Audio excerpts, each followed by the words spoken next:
La historia que revisamos en nuestra comuna, los actores relevantes, quienes han hecho posible que tengamos tesoros humanos vivos, quienes han sido parte del desarrollo de nuestra comuna y que hoy se hacen presentes vívidamente con su mensaje, con sus recuerdos y sus experiencias. Esta jornada tenemos un nuevo entrevistado y es precisamente quien ha sido parte sustancial dentro de la parte comercial de nuestra comuna y que también tiene importantes antecedentes que compartir con toda la ciudadanía, con nuestros vecinos y vecinas de Lanco, con nuestros jóvenes, y nos referimos a don Fernando Calderara Barría, a quien agradecemos nos reciba en este su templo, un rincón que a él le ha entregado mucha sabiduría.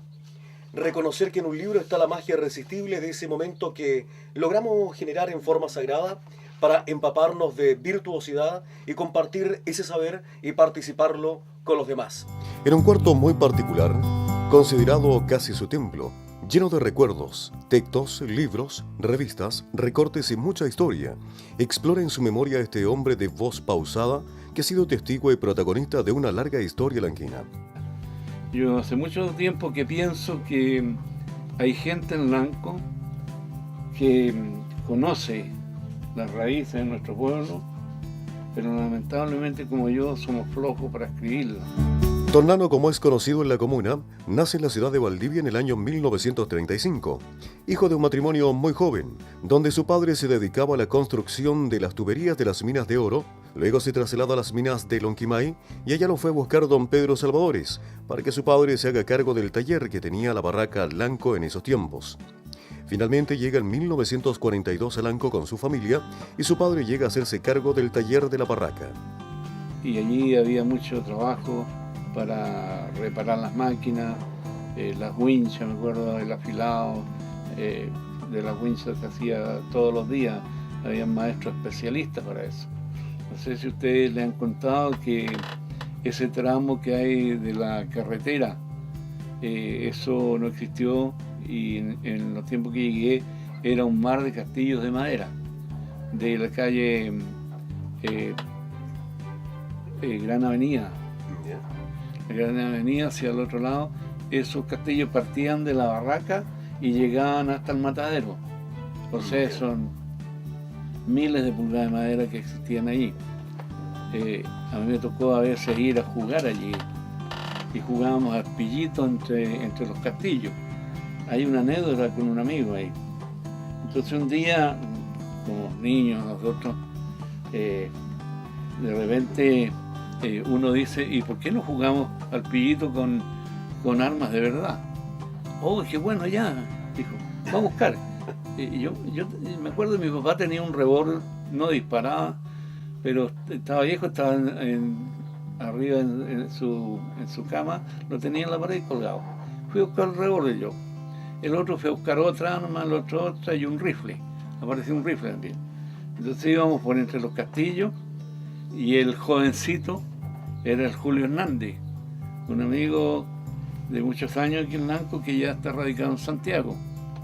Y entonces este iba por un costado un castillo y por el otro lado venía este amigo que andaba con el rifle, que no recuerdo quién era, y le dice, alto, estás muerto, le dice. Y el otro aprieta el gatillo y el rifle tenía una bala, y la bala se la incrustó en el muslo, y esa bala quedó incrustada en el hueso por años. Finalmente se la sacaron, pero pues les cuento, desaparecimos todos. Quedó el puro jovencito botado en el suelo ahí.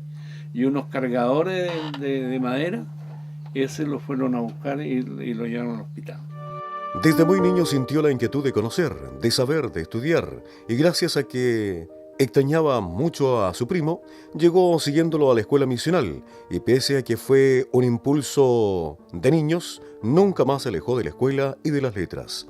Porque en esa época había que cumplir 7 años cumplidos, si no, no lo recibía ningún colegio. Y ya me invitó, ya vamos, pues, partimos. Yo llegué a la escuela misional, él estaba en primer año, y yo entré a clase con él. Ahora la sorpresa de la profesora tenía que haber sido mayúscula, porque le había crecido los alumnos. Entonces se acercó a mí, me conversó, me dijo, yo le conté quién era, qué andaba haciendo. Me dijo, ¿tú quieres estudiar? Sí, pues yo quiero estar en la escuela. Ya, pues. Lo que no supe es más adelante, porque tiene que haber mandado a buscar a mi mamá para haberme matriculado. Pero de ese día seguí asistiendo a clase y fue mi maestra de primer año, la señorita Elena Manrique. Con solo 12 años comienza a desempeñarse como un trabajador más en la barraca. Por ello, todas las vacaciones de verano, terminaban sus estudios en la misional y se hacía cargo de las oficinas de la barraca, donde tenía que ir a los trenes a recibir y despachar correspondencia. ¿Consideró algo demasiado fuerte el comenzar a trabajar tan temprano o a temprana hora de su vida?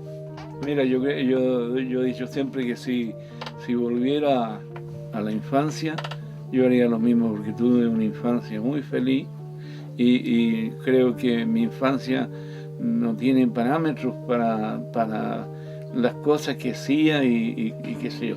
Ahora, eso de trabajar, bueno, siempre he sido responsable en ello, entonces, pero de muy joven. Mi madre me enseñó a que uno tenía que esforzarse por lograr cosas. Incluso yo, como te digo, estuve en la escuela industrial, pero no pude seguir estudiando porque mi papá se independizó de la barraca. Le compró la herencia a los hermanos y instaló el taller allí. Entonces, cuando yo me preparé en marzo para irme a estudiar, mi mamá me llamó y estuvo conversando conmigo. Me dijo, mira hijo, tu papá se está independizando, no sabemos cómo le va a ir y tú eres el brazo derecho de él, así que tenés que pechugar. Me costó aceptarlo. Estuve llorando como una semana, pero también después dije, bueno, tengo que ayudar a mi padre y empezamos a trabajar con mi viejo. Nos fue bien, gracias a Dios. De los avances de la comuna, don Nano recuerda una ciudad clasista, con fuertes divisiones, donde los apellidos ilustres mandaban y para los centros de diversión tampoco los dejaban entrar. Por ello, con ingenio y mucha gracia, los amigos empezaron a formar los malones, que fueron muy famosos, ya que muchos de ellos duraban casi 2 días, donde además había toda una formalidad en el vestir. El Blanco fue muy clasista, muy clasista. Aquí había que tener apellidos ilustres para poder ingresar a un baile social. Si no, nosotros éramos clase media, a nosotros no nos dejaban entrar. Nos paraban en la puerta y cualquier defecto, pero no entraban. Nosotros, para contrarrestar este asunto de que no nos dejaban entrar a esta fiesta, nos unimos un grupo y hacíamos los malones. Unas fiestas alternas a su estilo, a la usanza del tiempo. Sí, y nuestros malones fueron muy sonados. Empezábamos a veces el sábado y terminamos el domingo en la mañana o el lunes en la mañana. Entonces, un poco extenso. Claro, y es que teníamos un grupo que era muy especial. Éramos todos amigos y habían ciertas condiciones. Ahora, si alguien no invitaba a una persona, no se aceptaba. Él tenía que decir, voy a invitar a fulano de tal. Y las mujeres con un vestido. Llegaba una mujer con pantalones a ponerse vestida a la casa. Los jóvenes, nosotros en ese tiempo, con el ternito de dominguero. Yeah. No así, no aceptábamos ni siquiera los blue jeans que estaban apareciendo en esa época. Y en ese tiempo cuando apareció, no sé si se recuerda la marca Los Pecos Philly. Los Pecos Philly. Que es otro también. Y camisa blanca. Camisa blanca. Yo me acuerdo que mi sueño una vez fue tener una camisa roja. Camisa roja. No, mi papá dijo, no, si tú eres hombrecito, ¿cómo vas a andar con camisa roja? Y esa es la moda italiana, me acuerdo yo, las camisas rojas. En nuestra fiesta no tenía que haber el acomodarse con la polola. Todos sabíamos que Juan pololeaba con la Anita. ¿Ya? Pero en la fiesta hay que ir a hacer fiesta, no a pololear. Exacto, y todas las damas en un lado, sí, jóvenes en el otro sector. Así. con sí. respeto a solicitar a la dama si es que aceptaba bailar o no. Sí, y la abuelita o las tías mirando que se vea la luz entre medio. Yo conocí y don Alberto Córdoba Latorre me distinguió con su amistad. Ya. Él era una persona que tenía una librería aquí en calle 18, donde está el Mecho Sáez, por ahí, Ya, ¿ya? sí, ya. O más acá, Sí, sí. en- En esa inmediación. por ahí. Y tenía una librería. ¿Por qué lo recuerdo? Porque yo pasaba a comprar mi lápiz, mi goma, ¿viste? Las gomas generalmente porque se perdían o uno el otro se las llevaba. Entonces, y él empezó a conversar conmigo. Y un día me dijo, ¿te gusta leer? Sí, me gusta. Yo te voy a prestar un libro para que tú leas. Se fue y sacó unas selecciones. ¿Selecciones del Readers? Sí. Ya. Unas selecciones Reader y me dijo, mira, te vas a leer esto, pero cuando la leas me vas a tener que contar qué es lo que leíste. Ya. Así que me llegué a la casa el libro, lo leí, ya pasé a devolvérselo y tuve que resumir lo que yo había leído. Ahora yo pienso que este señor tuvo mucha inteligencia para meterme en la lectura, porque el hecho de que yo iba a relatarle lo que yo leía significaba importante para mí. Para mí yo me sentí importante como persona que él me escuchara. Y fue así como empecé a leer. Con el correr del tiempo va formando familia y su propio taller, donde comenta que lo más importante es ir al compás del tiempo, donde la modernidad va perfeccionando el oficio, donde con su padre tuvo mucho trabajo reparando los motores a vapor, pero él siempre fue perfeccionando y sobre todo haciendo un buen trabajo. Nosotros con mi padre tuvimos mucho trabajo reparando los motores a vapor, los locomóviles. La casa, mi herencia que está en Unión allá, Ya. habían 5 o 6 motores a vapor al lado afuera que estaban en reparación. La tornería no lo aleja del mundo de la cultura. Es por ello que tiene un rol en la compra del Teatro Galia. Fue así como Juan Polet le ofrece a Francisco Peña, que era presidente del club, la venta del teatro, cosa que era difícil debido a que el club no contaba con los recursos para ello. Es por eso que nace la idea de formar un centro cultural con socios del Deportivo Juventud, donde cada 2 meses se hacían veladas, siendo de tanto éxito en cada función que quedaba gente fuera del teatro. Era impresionante cómo la gente iba a ver las veladas. Acá tengo en original, por favor, Gran Velada Artística Cultural, viernes 31 de julio de 1964, 20 horas, Teatro Galia. Las 10 de últimas, El Valiente, variedades, obras de teatro, ventas, entradas numeradas, Farmacia Colón, organiza Club Deportivo Juventud. Esto es parte de estas veladas que, como bien nos señalaba usted, don Fernando, se realizaban cada 2 meses. Pero aquí hay un mensaje también bien importante, un mensaje que me parece sugerente compartirlo también.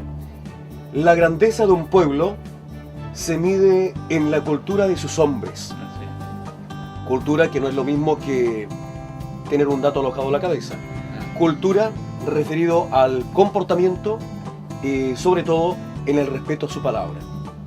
Pero acá desmenuzamos la obra, las 10 de últimas, y aquí hay un reparto de aquellos. Maldani Martínez.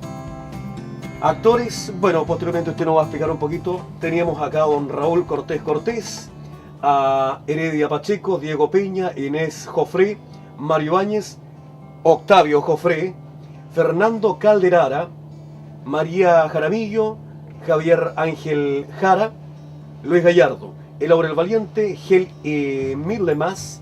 En el reparto, Diego Peña, Javier Jara, Ricardo Lomboy, Elda Ulloa, Octavio Jofré, Mario Áñez.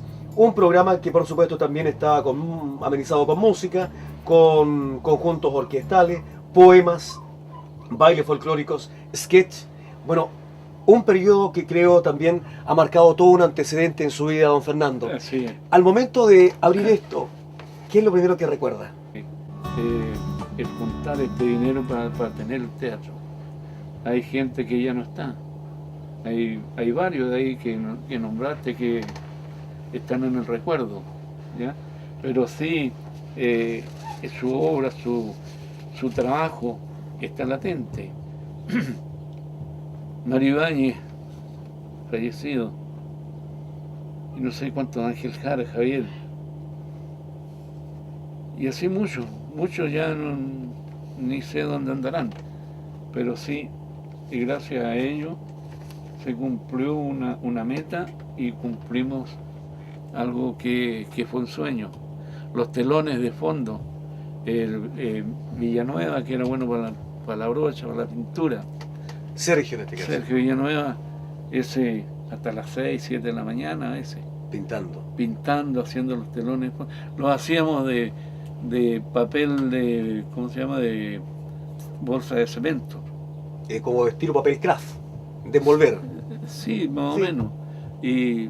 Pero trabajamos harto y con ganas, porque nos decíamos ya mañana hay que hacer los telones, y todos ahí, medio ensayando y medio trabajando, y fuimos saliendo. Yo creo que dimos un ejemplo de que cuando uno quiere se puede, y eso creo que en Lanco va a perdurar mientras exista el Teatro Galia. Va a tener que algún día reconocer esta obra de estos jóvenes que lo dieron todo. Por otra parte, Fernando Calderara, con su espíritu inquieto en materia cultural, se transformó en el primer alumno de la Escuela Misional en formar la biblioteca, impulsado por el director y gran maestro Luis Seror. Yo quisiera volver un poquito atrás y recordar, por ejemplo, mi paso por la Escuela Misional. En la Escuela Misional está mi mano. Está el recuerdo de mi pasada por la Escuela Misional. Yo fui el primer alumno que estuvo a cargo de la biblioteca y que formó la biblioteca de la Escuela Misional. Me acuerdo con Luis Salor, director, mi gran maestro. Un día me llama, yo tenía más o menos 11 años, 10 años. Me dijo, oye, Calderana, me dijo, ¿por qué no hacemos una biblioteca? Y tú vas a ser el bibliotecario. Y fue así como empezamos, con unos poquitos libros que recogimos por ahí. Donaciones, ya. Y